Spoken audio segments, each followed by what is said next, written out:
Setelah itu kita baru kesimpulan pembelajaran hari ini. Bisa? Nanti puaskan.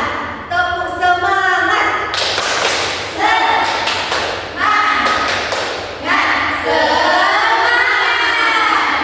harus semangat ya. Masih semangat kan? Masih, Bu. Baiklah. Nah, jadi Ibu ingin hari ini pembelajaran kita itu benar-benar fokus semuanya, jangan yang main-main ya. Nah, jadi harus fokus. Nanti mengerjakan tugas kelompoknya semuanya anak-anak Ibu harus mengerjakan, dan ada bagian untuk mengerjakan tugas kelompok, jangan temannya aja yang mengerjakan.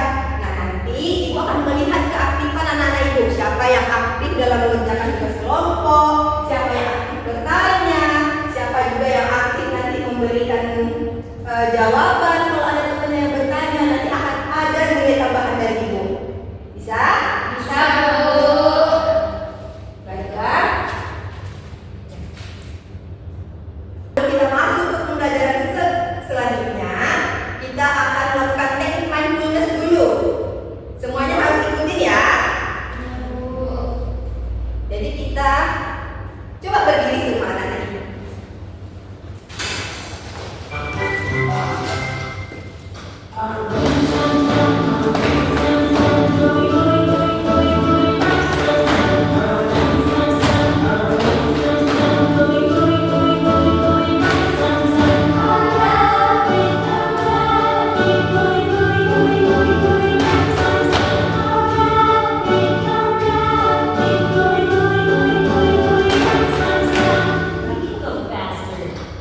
Nah, silakan anak-anak Ibu duduk kembali. Anak-anak Ibu, mari kita perhatikan sama-sama video yang akan ditayangkan di depan. Kali ini, Ritis mau ajak kamu untuk melihat beberapa jajanan atau kue tradisional Indonesia yang umumnya dijual di pasar tradisional juga. Jajanan tradisional Indonesia dibuat dari bahan baku yang tumbuh di negeri ini. Teknik pengolahannya juga beragam, dari teknik yang sederhana sampai teknik yang cukup sulit dan butuh kesabaran. Umumnya, jajanan tradisional Indonesia masih berhubungan dengan ritual atau acara adat yang ada di Indonesia. Jajanan tradisional ini digunakan untuk menunjukkan tanda rasa syukur atas apa yang telah dicapai. Dengan begini, setiap kue tradisional ini juga memiliki makna tertentu, seperti harapan dan doa. Salah satunya adalah lenjongan.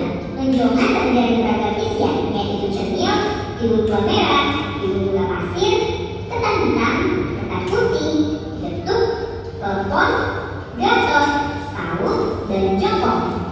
Umumnya, semua jenis isian ini menggunakan tepung beras sebagai bahan dasarnya, kids.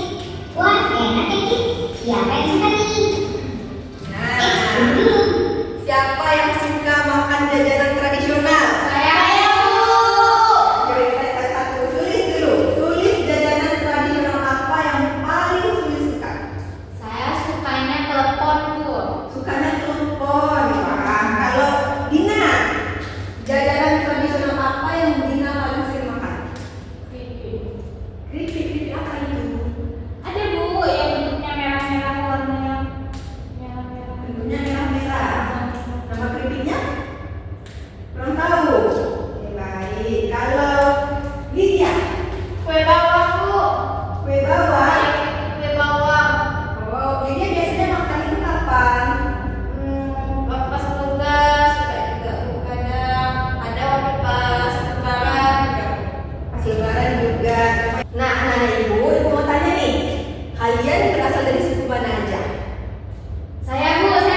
aku blender si daun pandannya sampai benar-benar halus ya.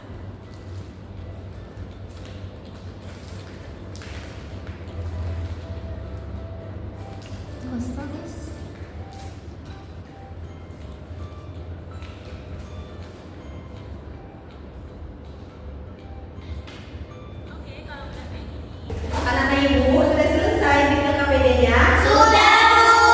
Baiklah. Nah, kelompok mana yang mau tampil pertama? Kami, Bu. Oke, silakan maju kelompok Melayu. Nah, oke, perkenalkan diri dulu, baru nanti bacakan alat dan bahan kemudian rekan-rekan. Silakan. Bismillahirrahmanirrahim. Assalamualaikum warahmatullahi wabarakatuh. Waalaikumsalam warahmatullahi wabarakatuh. Baiklah teman-teman, kami dari kelompok Melayu akan mempresentasikan mengenai cara pembuatan bolu komodo. Adapun kami yang akan memperkenalkan saya Widiawati dan teman saya Sulis Ramsari.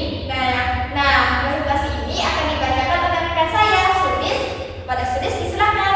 Baiklah, alat dan bahan untuk membuat bolu komodo itu yang pertama alatnya ada gunting, saringan, blender, cetakan, oven. Teman semua, itulah tadi hasil presentasi kami. Nah, sebelumnya adakah dari teman-teman yang ingin bertanya? Iya, kepada Kadina. Kenapa namanya bolu komodo? Nah, kenapa namanya bolu komodo? Oke, terima kasih Kadina atas pertanyaannya. Nah, di sini langsung saya jawab ya. Jadi, kenapa namanya bolu komodo? Karena cetakannya itu membentuk bunga kamboja sehingga disebut dengan bolu komodo. Nah, begitu jawabannya. Gimana Kadina? Oke. Ya. Oke. Nah, silakan ditutup. Baik, terima kasih banyak teman-teman semua. Kami akhiri. Assalamualaikum warahmatullahi wabarakatuh. Waalaikumsalam warahmatullahi wabarakatuh. Kasih tepuk tangan untuk kelompok Melayu.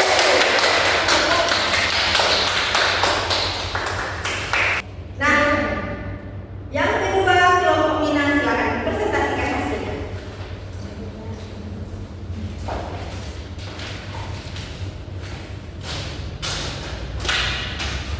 Nah, perkenalkan diri kemudian baru bacakan hasilnya ya. Assalamualaikum warahmatullahi wabarakatuh.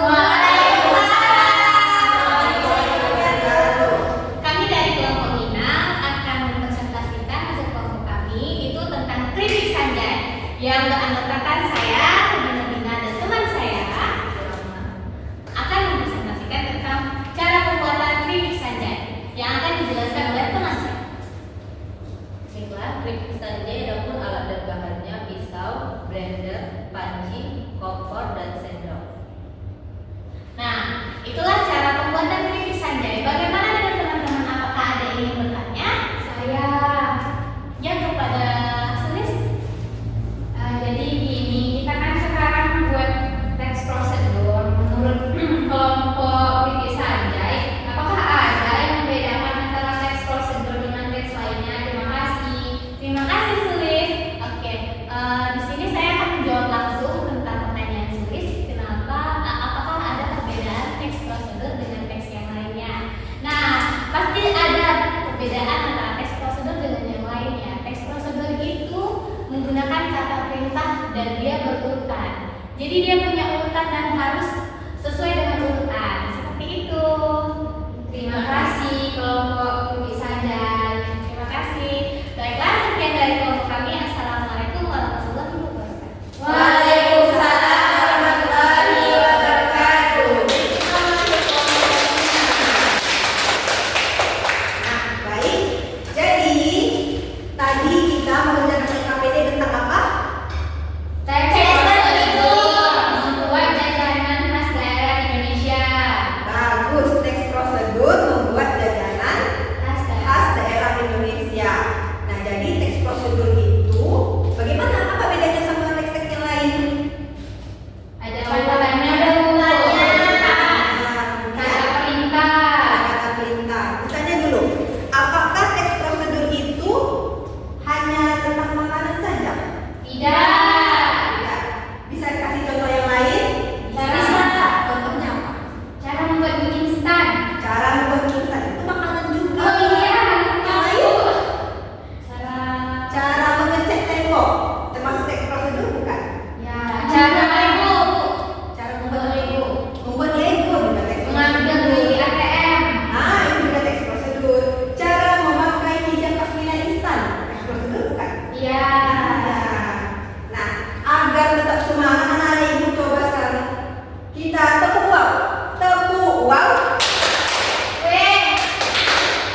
Jadi Ibu mau bertanya nih, sebelum kita tutup hari ini, Ibu mau bertanya dulu, kira-kira siapa yang bisa memberikan kesimpulan pembelajaran hari ini? Saya, Bu. Oke, silakan Lydia. Nah, untuk pembelajaran hari ini kita itu belajar tentang teks prosedur. Nah, itu teks prosedur ini merupakan sebuah teks yang mana berisi tentang urutan bagaimana yang naik urutan dan juga menggunakan kata perintah guna. Jadi kalau teks prosedur ini urutannya harus sesuai. Oke, bagus Lydia, hebat. Nah, sekarang refleksi atau nyanyi nih? Refleksi dulu kan? Ibu mau tanya nih, setelah kita belajar